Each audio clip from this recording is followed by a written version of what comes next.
సోమశిల సోమశిల సోమేశ్వర సోమేశ్వర ఆలయంలో కోటి దీపారాధనలో పాల్గొన్న భక్తులు, పాతాళ గంగలో స్నానాల షూట్లో పూజలు చేస్తున్న మహిళలు. సో ఉమామహేశ్వర క్షేత్రంలో ధ్వజస్తంభం వద్ద దీపాలు వెలిగిస్తున్న మహిళలు, భక్తులతో కిక్కిరీసిన సోమశిల పుష్కర ఘాటు. సో పాలె వెంకటేశ్వర స్వామి ఆలయంలో సామూహిక వ్రతాలు చేస్తున్న భక్తులు. ఆరోగ్య రక్షణలో వ్యాక్సినేషన్ కీలకం.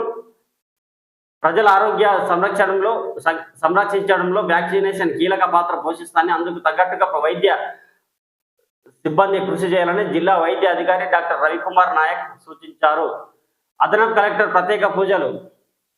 దక్షిణ కాశీగా పేరొందిన మండలంలోని గుండాల బుధవారం అడిషనల్ కలెక్టర్ అమరేందర్ ప్రత్యేక పూజలు నిర్వహించారు.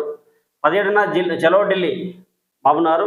సుప్రీంకోర్టు ప్రధాన న్యాయమూర్తి బిఆర్ గవాయిపై జరిగిన దాడిని ఖండిస్తూ ఈ నెల 15న చలో ఢిల్లీ కార్యక్రమం చేపట్టాలని ఎంఎస్ఎఫ్ రాష్ట్ర అధ్యక్షుడు కార్తిక్ అన్నారు.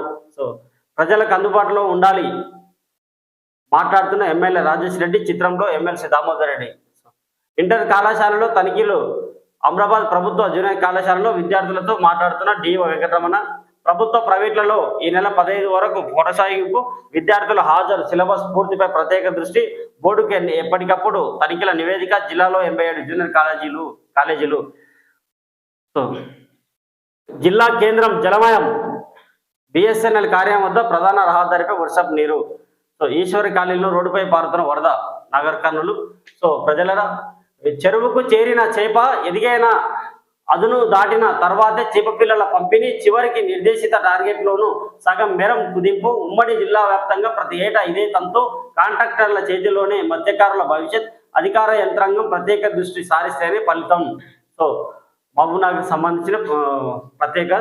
మహబూబ్నగర్ జిల్లా హన్వాడ మండలం కోనగట్టపల్లిలోని ఈ ఊర చెరువులో గతేడాది ప్రభుత్వ మత్స్య పారిశ్రామిక సహకార సంఘం ఆధ్వర్యంలో 80,000 చేప పిల్లలను వదలాలని లక్ష్యంగా నిర్దేశించారు. ఎట్టకేలకు అక్టోబర్ చివరి వారంలో 40,000 చేప పిల్లలను వదిలి చేతులు దులుపుకున్నారు. లక్ష్యంలో సగం